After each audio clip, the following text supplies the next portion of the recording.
All right. It says, here's the thing with black businesses. Our business has a dope dealer mentality. My generation ruined it. Your generation ruined it. Yeah. We about to get deep. I'm gonna put my chair up. Why do you say this? Because our business has a dope dealer's mentality. Hmm. You know what I mean by that? I do. What do you think I mean by that? I feel like you mean lack of professionalism No. and more money hungry. Yes. So here's a dope dealer's mentality. I buy an ounce. Let's say I buy an ounce for $1,000. What I need to make? You need to double it. Business doesn't work like that. See, if a business makes a quarter on a dollar, they're winning because they got their dollar back and they made a quarter. We want a whole dollar for dollar. If I spend 500, I need to make 500, and that's it. And then they'll say, my shirt just as good as a Louis shirt. Why you buy theirs, but you won't buy mine? No, it doesn't work like that. Right. You got to build your brand. Why do you think you can just come out with something tomorrow and you get Louis prices? You don't.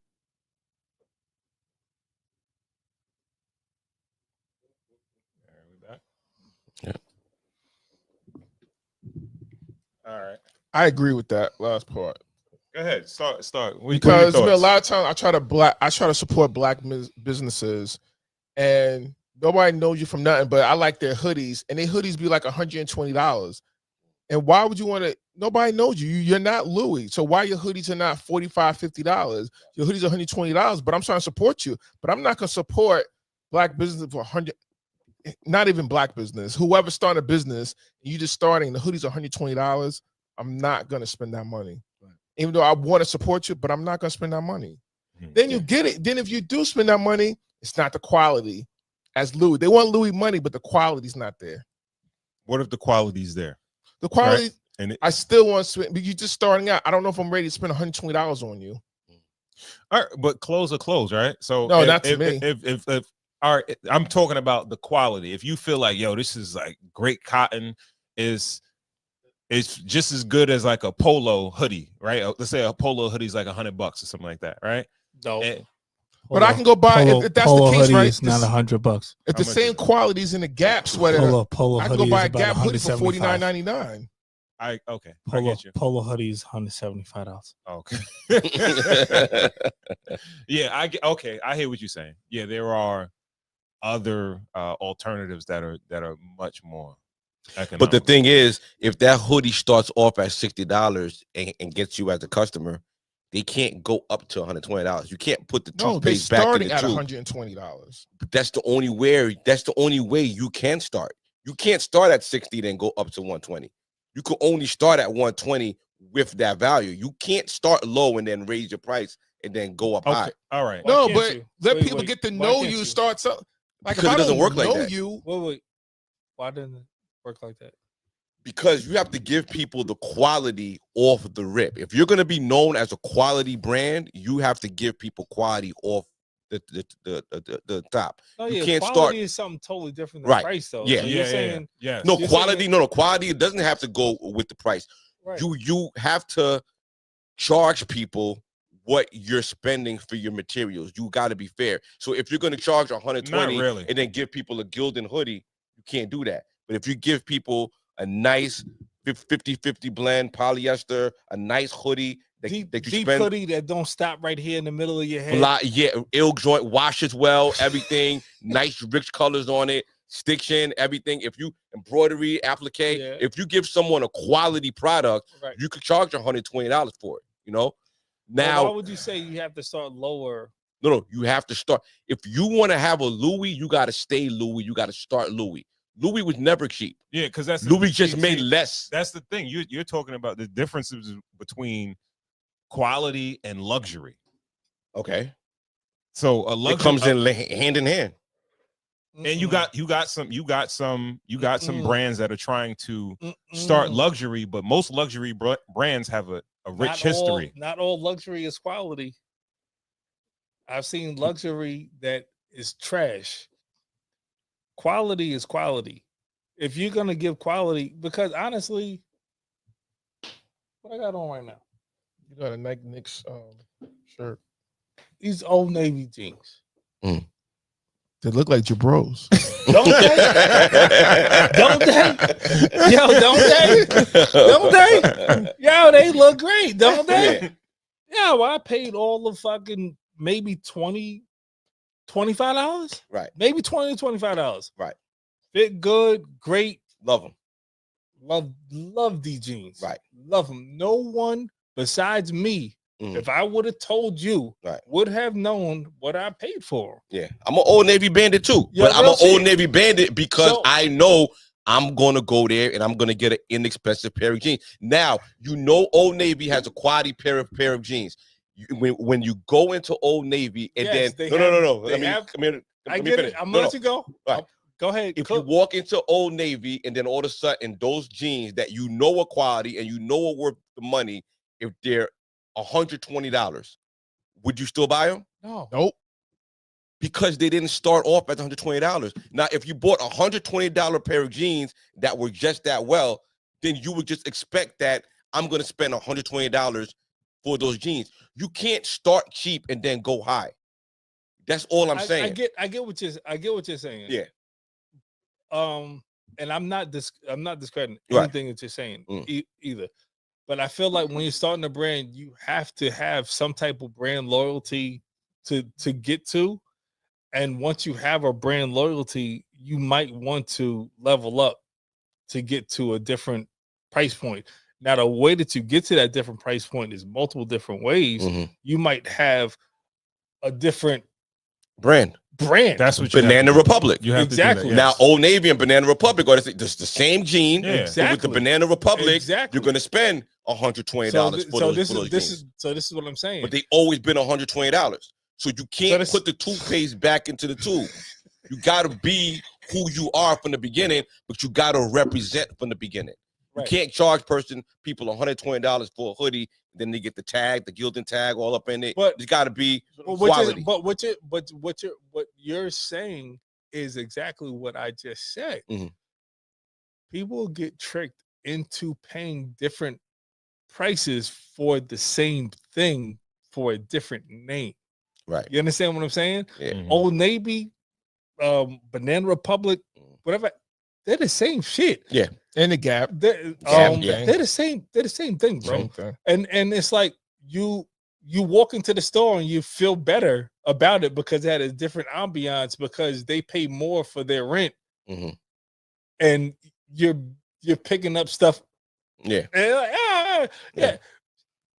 The rent is just higher, and they're charging you more because their rent is higher. You're not shopping with the poors. You know what I mean? You're shopping with, you're shopping with the poors. Yeah. That's it. The ambiance is different. The ambiance is different. Right. But at the end of the day, you're getting the exact same product. Well, okay. Let's dial it back a little bit based on the clip, because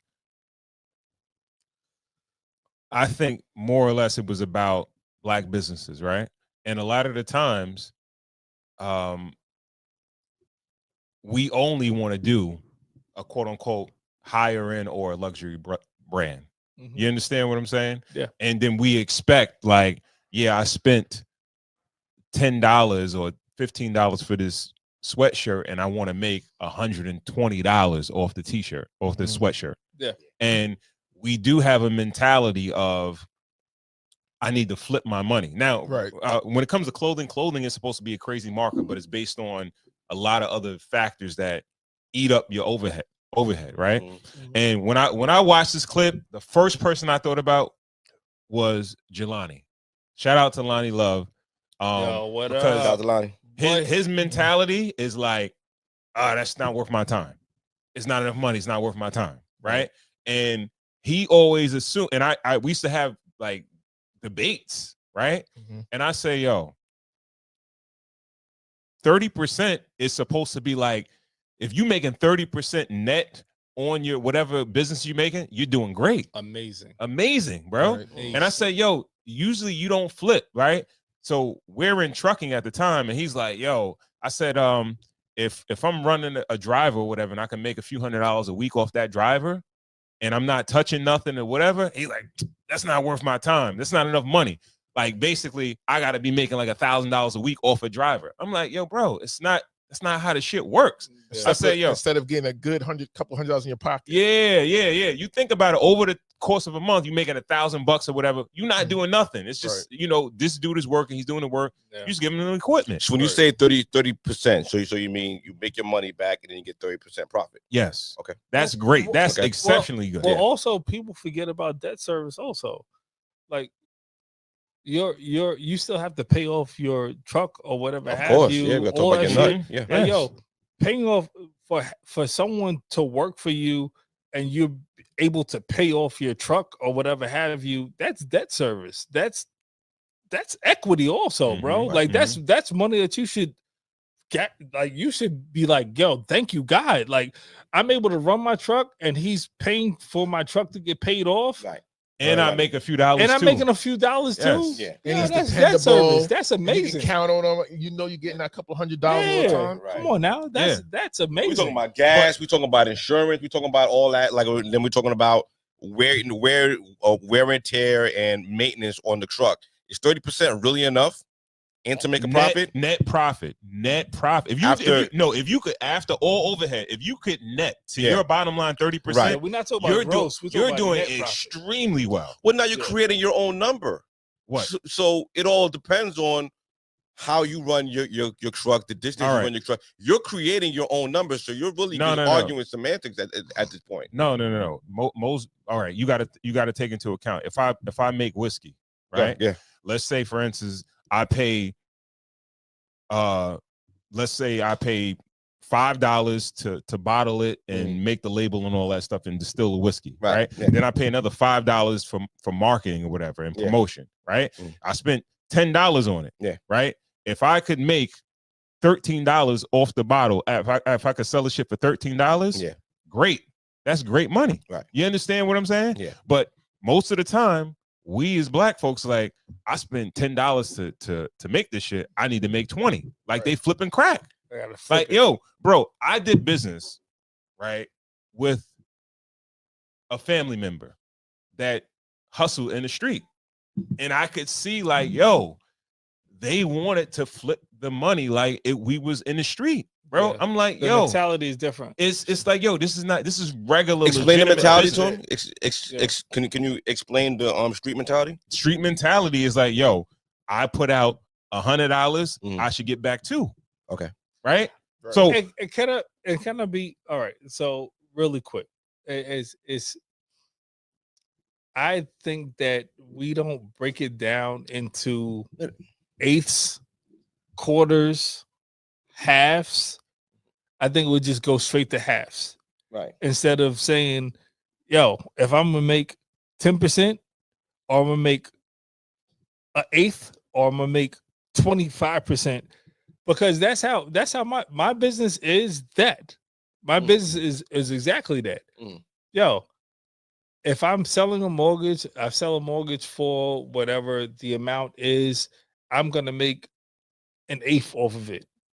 And that's fine. That's what my business model is to do, because an eighth is going to get me, whatever. And that's what the market dictates anyway, right? Well, it's what the market dictates, but it's also how you do business and how you want to present yourself to the people that you're doing business with. Right. Because at the end of the day, if you're telling somebody I'm only going to do business with you if I can make a half off of what you're giving me, your margins of doing business are very slim. Well, I don't think it's very fair the way you guys are describing it, and I'm just playing devil's advocate here. I don't really have a horse in the race, because when you said with the trucking, you said net and then you said 30%. But when you said with the drug dealer, he wants to put out 100 and then he wants to get 100. Why didn't you break down his net and his profit?